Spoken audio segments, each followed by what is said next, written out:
So once upon a time, every one of us was a little boy or a little girl or a little they. Okay? And you had a mom. And we've covered this in previous videos. And your mom comes from whatever background she's coming from. She has her own life experiences. Her own, this is good, this is bad, this is how I want, this is what I want, this is what it should be. And her moods, and for whatever reason she gave birth to you, which is not necessarily because she loved your daddy or your mommy, or God knows whatever the fuck gave her a child, it doesn't mean necessarily it was love. A lot of the time, most of the time, it's based on fear, insecurity, and some way to keep strings attached. And now here you come, and she's got 1,000 problems, and you are here, and she has her own anxieties, and you now are totally, completely, absolutely, 100%, unequivocally powerless.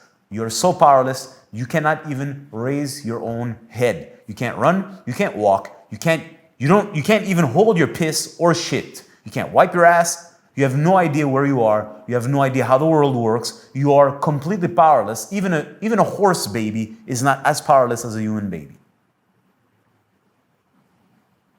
So your only concern at this point, as conscious or aware that you may be, is I need to make sure that mommy likes me. So when mommy smiles when I do this, I learn to do it again.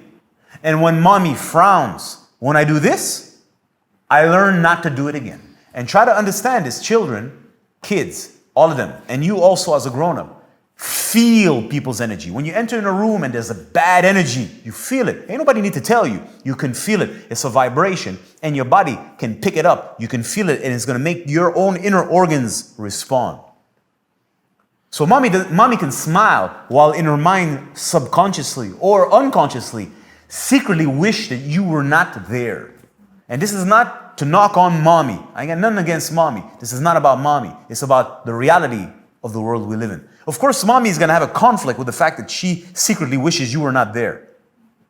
Mommy's got to have a conflict that she detests your father, your mother, or whatever it is that her own psychology, that's her affairs. She's going to try to hide it, because what kind of mom detests her child? That's not a mom. We know exactly what a mom is. She's supposed to always be smile, always available, always in a good mood, always loving her children. That's what a mom is supposed to be, isn't it? Yeah, but mom has maybe 2 jobs, and her both jobs sucks. And maybe the father isn't around, or he's an asshole, or he's not an asshole, but he's got his own issues. And she has her own mom. She has 1,000 stresses. And here you are adding a new stress. Which of course it's not your problem, is it?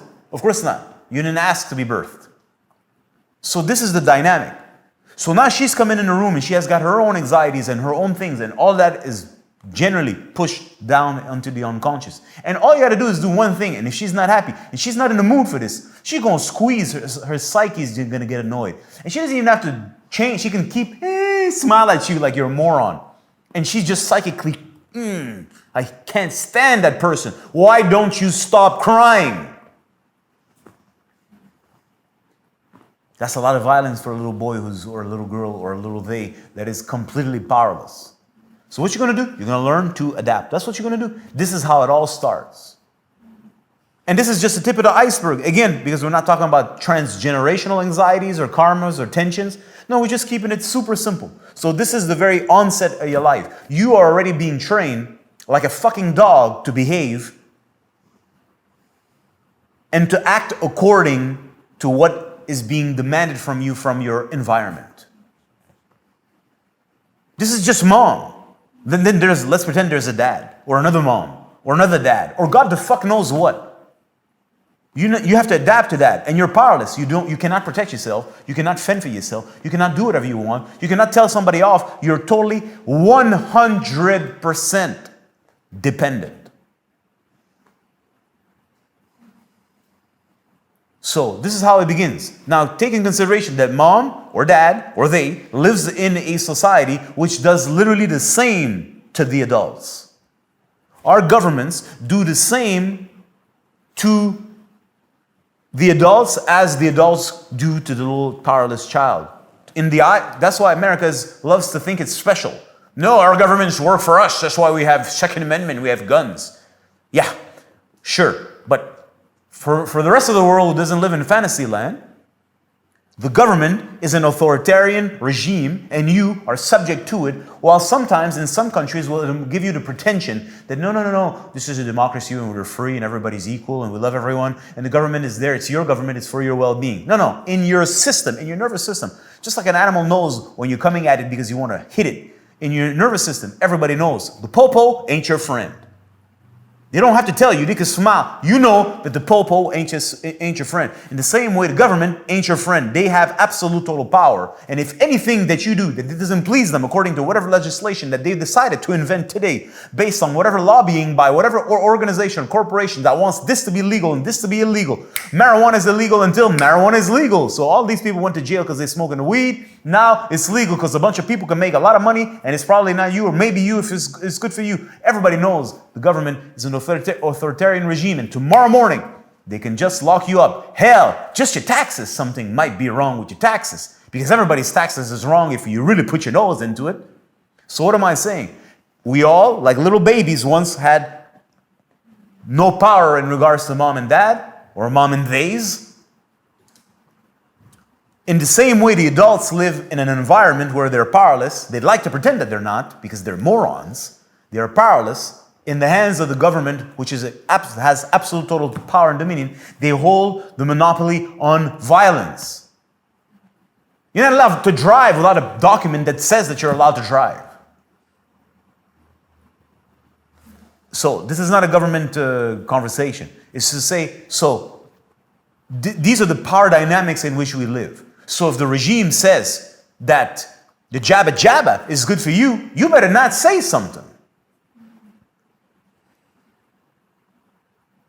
You're going to have to find a way to, because if you use that word, if you use one of those trigger words, let's say I use the word pride. What does pride make you think about? You all know exactly what I'm thinking about. It's a reading rainbow. Everybody thinks about the same thing. So when we use a word, it triggers a bunch of things. So if I use that word this properly, a bunch of people may respond. So now I got to deal with all that response. So what am I going to do? I'm going to learn to either choose another word. Let's say I use the word gay. Hell, I'm not allowed to be gay because if I'm gay, that's owned by the reading rainbow people. Gay is owned by, it has a monopoly. All I'm trying to say is that words now are associated to organizations that mean something. If you use the wrong word, the wrong time, with the wrong people, you're in problems. So you always have to watch your back because you don't know what's going to happen to you. That's the reality in which we live in. And I just use words as a little example to make my point. That's the reality. So whatever is inside of you, if you don't like something, if you don't feel comfortable with something, well, you are immediately demonized if the trend of society says that this is the new norm now. This is the good. This is good. This is bad. Therefore, if you think this way, you're bad. So if you want to survive, if you want to be a remaining part of the quote-unquote community, whatever is left of community, if you want to, if you want that your money is not frozen from the bank account, there's somebody whose bank account got frozen. This is this week. Which bank was it? Scotia Bank. Because the person, I don't know what, this is what the newspaper said. It's not even a newspaper. The article on the internet said, a person questioned when they went inside, why is there so many reading rainbows flags in the bank? Now, I'm pretty sure when the person asked the question, that person was irritated. I don't give a shit how that person felt.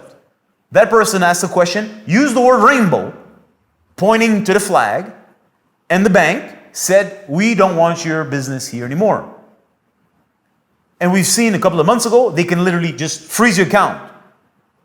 So what does that say? You don't have the power that you'd like to pretend that you have. And when they, not they the gender, they the authority, the powers that be, did you like that one? They the gender? I like that. When they the authority, the powers that be decide that this is good or this is bad, from now on, if you do not bend to their will, your life is now in jeopardy, and whatever is inside of you, whatever pulsion, whatever instinct, whatever response that is there needs to now be repressed, otherwise something may happen to you.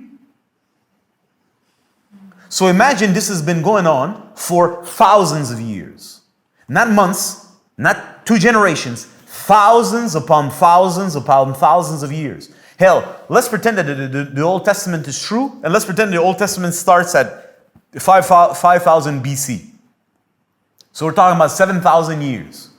I said, just let's pretend. So if you just read the Old Testament, well, what does it start with? Don't do this, don't do this, don't do this, don't do this, don't do this, do, don't, never, never, never, good, bad, bad, bad, bad. This is just 6,000 years ago. Let's pretend for the sake of conversation.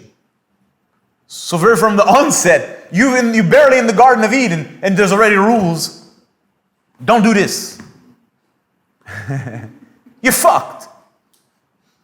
So some people may twist this and then say, well, we want anarchy and all this. No, that's not the point, and I'm using the Torah or the Old Testament as at a superficial level because I've analyzed it and broke it down on a whole other level, or a metaphysical level. I'm just speaking at the surface. All I'm trying to say is that for generations upon generations, human beings are being conditioned and guided like goddamn fucking sheeps towards a specific destination. That condition, systematic conditioning, which uses law, governance, religion, culture to manipulate you to believe what's good or bad, is squeezing people, and everything that's now doesn't follow the direction of what's being presented is officially now bad. Now what you going to do about it? So if they tell you tomorrow that as a man, your desire to fuck a woman is bad, and now you see in front of you and on social media everywhere men who want to fuck women being crucified, killed, jailed, shamed. Well, what are you going to do? You're going to act like you're tough. No, here's what you're going to do. You're going to start being super careful. And that's you, because you've lived in a time where that wasn't official yet. There was a time where you could whistle to a girl. So you know that there's another life. Yeah, but your child doesn't know anything besides that regime. And when he goes to school, everybody in the class is like, we don't look at women because looking at women is bad. Yeah, but what happens to the desire that I want to look at her ass? Where did that desire go? No, that's evil. Great. So now that little child's learned to do that. Not to look at an ass or not to do this. This is a very basic example. Please understand what I'm saying. You're smart enough to understand what I'm saying and not be anal, right? So now you have a new generation who believe that this behavior, this instinct that they have inside them, the key word here, instinct, instinctive, is bad. Therefore, I push it, I repress it. And I repeat, do this for countless generations, is that the human beings have no sense of their history, where they come from, and how long this bullshit that we're living in has been going along. They cannot fathom it. Remember, you come from a monkey, apparently, according to your nonsense science. So, taking this into consideration, it's no wonder that today people are fragmented, people are broken on the inside. Find some kind of way to scotch tape it together and present a facade on fucking Facebook, YouTube, Instagram, and all this nonsense, hoping to maybe get a dopamine like. But internally, it's broken. And for them to discover what lives there, to discover those energies that have been vilified and demonized, is almost, if it's not, akin to death. There are non-negotiable rules that society has established that people never question. And I'm not going to question them here, because just the fact that you question them can, in some circumstances, land you in jail. And this is not like complex. I know, I study a lot. I study people who study history. And some people just ask questions about certain subjects, and they find themselves in a very bad place. Just for questioning. What does that say? Well, let us pretend for the sake of conversation that person's instinct is 50% or 60% on the right track. You've just now put him in jail for his instinct that made him want to research about a subject, which says what? Well, either something's totally wrong with me, my instinct's totally false, or I'm a bad person, or he has to fight for righteousness. But what does it say to everybody else? You better not fucking think about that. And whatever energy is inside of you that wants to question such a thing should be pushed aside. Otherwise, you may lose everything. You know, when they ban people online, a lot of people make it into like, wow, this is freedom. No, you know what's the overhauling effect at the end? You just saw somebody lose everything. That's what you got. And it doesn't matter how righteous you'd like to pretend that you are and how for that person you may pretend to be. Deep inside, you just saw that a person who had all of this lost all of that. What does that say in your nervous system? I don't want that to happen to me. That's what it's going to make you do. And you will adjust your behavior because that's how it works. That's called conditioning. That's what they do to animals. And you, my friend, are nothing but a human resource animal in a zoo. Now, when we take all of that together, it gives you a sense of the fragmentation that lives within the psyche of the human being, man or woman, or they. And just contemplating, going at the door towards the subconscious, dare I say, it's the part that's not totally like dark, is already very scary for most people because they don't know what lurks in that darkness. They're scared of it, and they don't know what they're scared of. They're scared of death. At the end of the day, we've covered this extensively in all my previous videos.